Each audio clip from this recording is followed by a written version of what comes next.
Welcome back to exam धुन। इस video में हम बात करने वाले हैं तीन बड़ी अपडेट्स के बारे में। पहली संबंधित है एडेड जूनियर, दूसरी संबंधित है यूपी से और तीसरी संबंधित है 22,000 तदर्थ सीटों पर फैसले से संबंधित। तो चलिए दोस्तों, वन बाय वन हर एक अपडेट पर डिस्कशन कर लेते हैं। वीडियो को लाइक एंड शेयर करें और चैनल पर पहली बार विजिट कर रहे हैं तो सब्सक्राइब करके बेल आइकन को प्रेस जरूर कर लें। तो चलिए दोस्तों, सबसे पहले हम बात करते हैं एडेड जूनियर शिक्षक भर्ती की। दोस्तों, एडेड जूनियर शिक्षक भर्ती स्वयं में अपने आप में एक बड़े विवादों में उलझी रही है। पहले तो एग्ज़ाम हुआ, सकुशल संपन्न हुआ, लेकिन जब से इसका रिज़ल्ट आया तो पता चला कि एक भारी पैमाने पर कहीं न कहीं अनुचित लाभ छात्रों ने उठाया है, जिसकी वजह से किसी किसी के 140, 135, 145 नंबर तक आ गए हैं और बहुत सारे घंटी मंटी जैसे लोग यहाँ पर अच्छे अच्छे मार्क्स को गेन किए। तो इसका मामला सोशल मीडिया प्लेटफॉर्म पर काफ़ी तेज़ी से वायरल हुआ और इसके बाद ये पता लगा कि बहुत सारे छात्रों के जो रिज़ल्ट हैं वो भी गड़बड़ हैं। बहुत सारे छात्रों ने कम अंक पाए हैं और उनकी जो OMR है, कैंडिडेट कॉपी, उससे मिलान करने पर पता चल रहा है कि बहुत नंबर कम हैं। तो ऐसे में आपत्तियां की गई। आपत्तियों पर PNP ने संज्ञान नहीं लिया। फिर मामला पहुंचा कोर्ट और कोर्ट ने जब इंस्ट्रक्शंस दिया, दबाव बढ़ा, तो PNP के द्वारा एक शासन स्तर से कमेटी गठित की गई। उसमें कमेटी ने पाया कि इसमें कहीं न कहीं खामियां हैं और जो छात्रों ने आरोप लगाए वो सही हैं और यहाँ पर लगभग सैकड़ों के करीब जो आपत्तियां हैं वो सही पाई गई।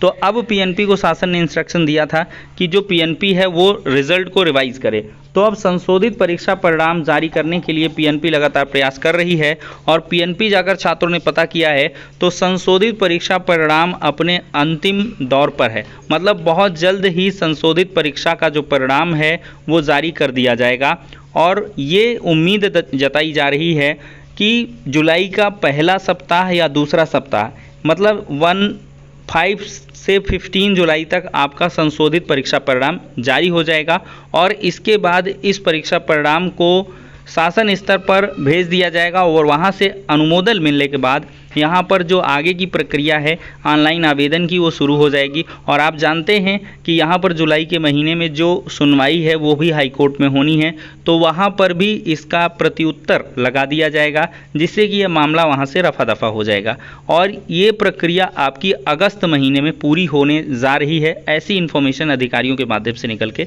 आ रही है। तो मतलब आप कह सकते हैं कि जो एडेड जूनियर शिक्षक भर्ती के दुख भरे दिन हैं वो बहुत जल्द अब बीत जाएंगे और छात्रों को यहाँ पर जल्द से जल्द नियुक्तियाँ मिल पाएंगी। अब दोस्तों हम बात करते हैं अगली अपडेट पर जो संबंधित है UPSSC से।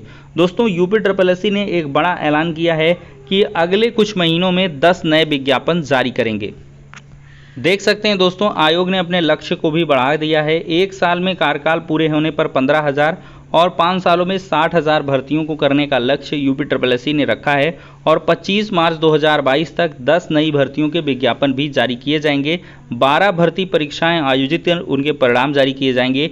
उल्लेखनीय है कि शुरुआत में आयोग ने 6 महीने में 10,000 भर्ती का लक्ष्य रखा था, जिसको बढ़ाकर अब 12,000 कर दिया है। तो UPSSC अगले महीने जारी करेगा ANM भर्ती का परिणाम और सितंबर तक 12,000 पदों पर चयन की यहाँ से तैयारियाँ भी कर ली गई हैं। अब दोस्तों यहाँ पर हम बात करने वाले हैं 22,000 सीटों पर क्या कुछ फैसला होगा तदर्थों के लिए। तो ये दोस्तों एक लेटर है DIOS लखनऊ की तरफ से। उपर्युक्त विषयक जनपद में अनियमित रूप से तदर्थ नियुक्त शिक्षकों को माननीय उच्च न्यायालय के अंतरिम आदेश से वेतन भुगतान हो रहा था। जनपद में 30/12/2020 के पूर्व ऐसे तदर्थ शिक्षक जिनका समय समय पर यथा संशोधित और प्रख्यापित नियमावली से आच्छादित न होने कारण विनियमितीकरण मंडलीय समिति से नहीं हुआ, ऐसे कार्यरत तदर्थ शिक्षक 30/12/2000 के पश्चात प्रबंध तंत्र द्वारा अनियमित रूप से नियुक्त तदर्थ शिक्षक माननीय सर्वोच्च न्यायालय में योजित सिविल अपील संख्या ये सब में भारांक देते हुए आयोजित परीक्षा में सम्मिलित होकर चयन प्राप्त करने की व्यवस्था दी गई थी।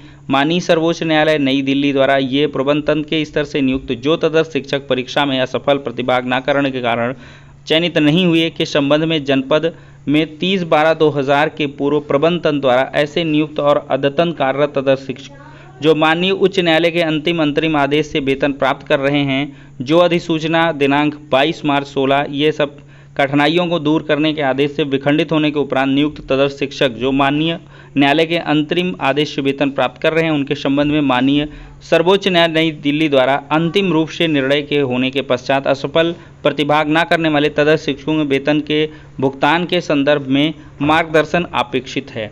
तो दोस्तों, साफ तौर पर इन शॉर्ट में बताऊं तो तदर्थ शिक्षकों के बारे में यहाँ पर बहुत ही ज़्यादा भ्रामकता वाली चीज़ें हैं। एक तरफ यहाँ पर आदेश आता है कि तदर्थ शिक्षकों का वेतन रोक दिया जाए, और फिर आदेश आता है प्रेशरवश कि वेतन को भुगतान कर दिया जाए, और फिर आदेश आता है कि इनका आंकड़ा दिया जाए, फिर आदेश आता है कि कितने तदर्थ शिक्षक विनियमित किए गए, कितने की नियुक्तियां हो गई, और फिर ये आंकड़ा आता है कि सुप्रीम कोर्ट के अधीन कितने पर कार्रवाइयाँ की गई। तो ऐसे में अधिकारी पूरी तरीके से किम कर्तव्य विमूढ़ की स्थिति में हैं और इनके द्वारा लगातार मार्गदर्शन मांगा जा रहा है। तो उपरोक्त के संबंध में अनुरोध है कि जनपद लखनऊ में कार्यरत तदर्थ शिक्षकों के वेतन भुगतान के संबंध में मार्गदर्शन प्रदान करने का कष्ट करें, जिससे उक्त शिक्षकों के वेतन माह जून 2022 के संदर्भ में नियमानुसार अग्रिम कार्रवाई की जाए। तो एक बात तो यहाँ से स्पष्ट है कि 22,000 तदर्थ शिक्षक बहुत ज़्यादा समय तक कार्य नहीं कर पाएंगे और इनको जो है यहाँ से बाहर किया जाएगा, और इनके एवज में 22,000 सीटों पर भर्तियां की जा सकती हैं, और इसके लिए छात्र लगातार शासन स्तर पर दबाव भी बना रहे हैं। अभी 20 जून को लखनऊ के एक गार्डन में छात्रों ने यही मांग करी थी कि 22,000 तदर्थों की जो सीटें खाली हैं उन पर नई भर्तियां इसी टीजीटी पीजीटी विज्ञापन 2022 में जोड़ दी जाएं, लेकिन शासन की मंशा लगता है नहीं है, इसी वजह से हीला हवाली हो रही है। मे भी इनको ये लोग नए भर्ती में ले आएँ और 22,000 सीटों पर नई भर्तियां करें। अब ये स्पष्टीकरण आयोग भी नहीं कर पा रहा है। आयोग में भी बार बार मुलाकात की जाती है और यहाँ पर आयोग का कहना है कि ये मामला शासन स्तर का है, शासन इस पर निर्णय लेगा कि 22,000 सीटों पर क्या कुछ करना है। हम अधियाचन फिर से मंगा लेंगे, जैसे कि बायो वगैरह का जो अधियाचन है वो साइंस में चला गया, तो वहाँ से बायो के जो नंबर ऑफ़ सीट हैं वो बढ़ सकते हैं। कुछ और विषय के एक आध पद 2 4 10 15 20 पद बढ़ जाएंगे, इससे ज़्यादा नहीं बढ़ पाएंगे। तो ऐसे ही चलता रहेगा दोस्तों। और जो आस में बैठे हैं कि हज़ारों हज़ार सीटें बढ़ जाएंगी, तो मेरे हिसाब से ये बढ़ने वाली नहीं है। आपको जो भी संदर्भित विज्ञापन डिस्प्ले हुआ है उसी के आधार पर तैयारी करनी होगी और उसी के आधार पर आपको प्रतिभाग करने का अवसर मिलेगा। लेकिन आगे आने वाले समय में आपको भर्तियां यहाँ पर फिर से नए तरीके से देखने के लिए मिल सकती हैं। तो ये दोस्तों हो जाती है टीजीटी पीजीटी 2022 की बात। अब आप लोग आवेदन कर लें, चूँकि धीरे धीरे समय बीत रहा है और सर्वर जैसी बहुत सारी समस्याएं आ सकती हैं। चूँकि बहुत सारे छात्रों को लग रहा है कि अभी जो सीटें हैं वो बढ़ सकती हैं, बालिकाएं भी इस भ्रम में हैं कि वो बालक में भरें या बालिका वर्ग में भरें, में भी कहीं पर सीट बढ़ जाए। तो उनको अगर ये लगता है अपने सब्जेक्ट पर अच्छी खासी कमांड है तो वो बालिका वर्ग से ही अप्लाई कर सकती हैं। चूँकि बालिका वर्ग की जो मेरिट है वो थोड़ी कम भी जाती है, लेकिन बालक वर्ग में यहाँ पर कंपटीशन ज़्यादा है। तो इन्हीं सभी बातों को ध्यान में रखते हुए आप लोग आवेदन जल्द से जल्द कर लें और सारे मामले को सॉर्ट आउट कर लें और परीक्षा की तैयारियों में लग जाएं, क्योंकि परीक्षाएं बहुत जल्द ही यहाँ पर होने वाली हैं। तो इस वीडियो में इतना ही, नेक्स्ट में मिलते हैं।